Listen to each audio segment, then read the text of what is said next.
परशुराम जी ने पृथ्वी को 21 बार क्षत्रियों से विहीन कर दिया था। पर क्या आप जानते हैं कि उन्होंने ऐसा क्यों किया? भगवान परशुराम को कौन नहीं जानता है। उन्हें जगत के पालनहार भगवान विष्णु का ही छठा अवतार माना जाता है। कहते हैं कि परशुराम ने 21 बार समस्त क्षत्रिय वंशों का संहार कर भूमि को क्षत्रिय विहीन कर दिया था। इसका उल्लेख पुराणों में भी मिलता है। लेकिन क्या आप जानते हैं कि भगवान परशुराम ने ऐसा क्यों किया था? भगवान परशुराम द्वारा 21 बार क्षत्रियों के संहार के पीछे एक रोचक कहानी है। दरअसल माहिष्मति, जिसका वर्तमान नाम महेश्वर है, के राजा सहस्त्रार्जुन क्षत्रिय समाज के है वंश के राजा कार्तवीर्य और रानी कौशिक के पुत्र थे। सहस्त्रार्जुन का वास्तविक नाम अर्जुन था। कहते हैं कि उन्होंने भगवान दत्तात्रेय को अपनी तपस्या द्वारा प्रसन्न करके उनसे 10,000 हाथों का आशीर्वाद प्राप्त किया था। इसके बाद से ही अर्जुन का नाम सहस्त्रार्जुन पड़ा। कहा जाता है कि माहिष्मति सम्राट सहस्त्रार्जुन अपने घमंड में चूर होकर धर्म की सभी सीमाओं को लांघ चुका था। उसके अत्याचारों से जनता त्रस्त हो चुकी थी। वेद पुराण और धार्मिक ग्रंथों को मिथ्या बताकर ब्राह्मणों का अपमान करना, ऋषियों के आश्रम को नष्ट करना, उनका अकारण वध करना, प्रजा पर निरंतर अत्याचार करना, यहाँ तक कि उसने अपने मनोरंजन के लिए मदिरा के नशे में चूर होकर स्त्रियों के सतीत्व को भी नष्ट करना शुरू कर दिया था। ऐसे ही एक बार सहस्त्रार्जुन अपनी पूरी सेना के साथ जंगलों से होता हुआ जामदग्नि ऋषि के आश्रम में विश्राम करने के लिए पहुंचा। महर्षि जामदग्नि ने भी सहस्त्रार्जुन को अपने आश्रम का मेहमान समझकर खूब स्वागत सत्कार किया। कहते हैं ऋषि जामदग्नि के पास देवराज इंद्र से प्राप्त दिव्य गुणों वाली कामधेनु नामक चमत्कारी गाय थी। जामदग्नि ऋषि ने कामधेनु गाय की मदद से देखते ही देखते कुछ ही पलों में सहस्त्रार्जुन की पूरी सेना के लिए भोजन का प्रबंध कर दिया। कामधेनु गाय की ऐसी अद्भुत शक्तियों को देखकर सहस्त्रार्जुन के मन में उसे पाने की इच्छा जाग उठी।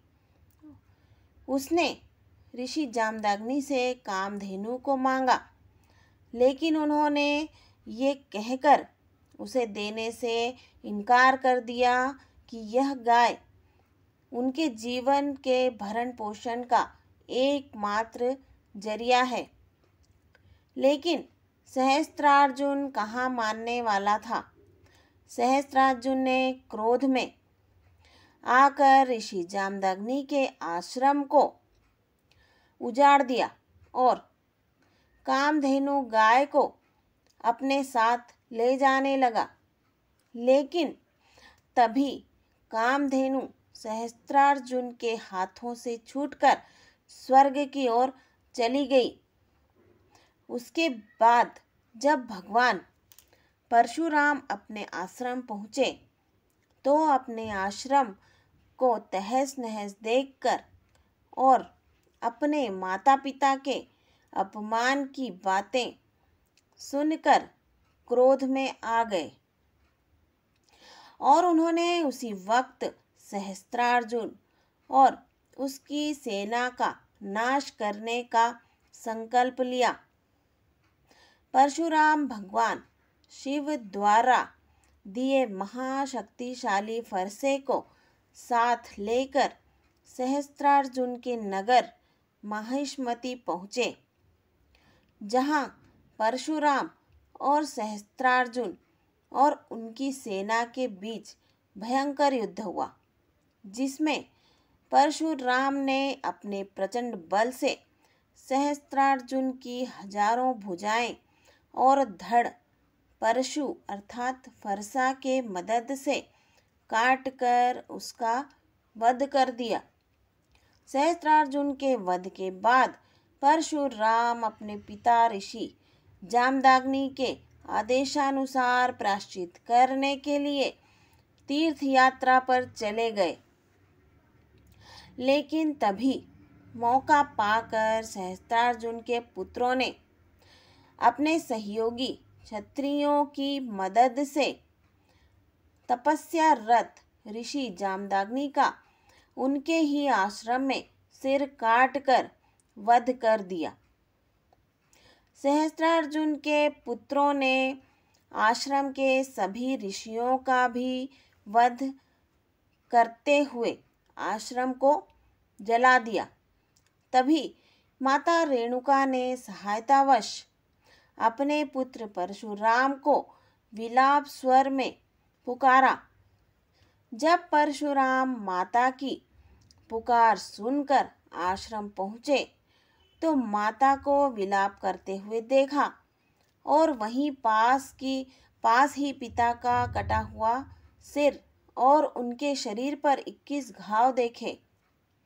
यह देखकर परशुराम बहुत क्रोधित हुए और उन्होंने शपथ ली कि वह है वंश का ही नहीं बल्कि समस्त क्षत्रिय वंशों का 21 बार संहार कर भूमि को क्षत्रिय विहीन कर देंगे।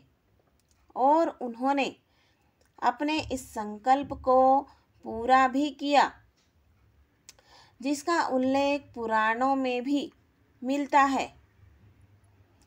तो दोस्तों, अगर आपको आज की पोस्ट अच्छी लगी हो तो वीडियो को लाइक शेयर ज़रूर करना, और अगर आपने मेरे चैनल को अब तक सब्सक्राइब नहीं किया है तो जल्दी से मेरे चैनल को सब्सक्राइब कर लीजिए। दोस्तों, वीडियो देखने के लिए आपका बहुत बहुत धन्यवाद।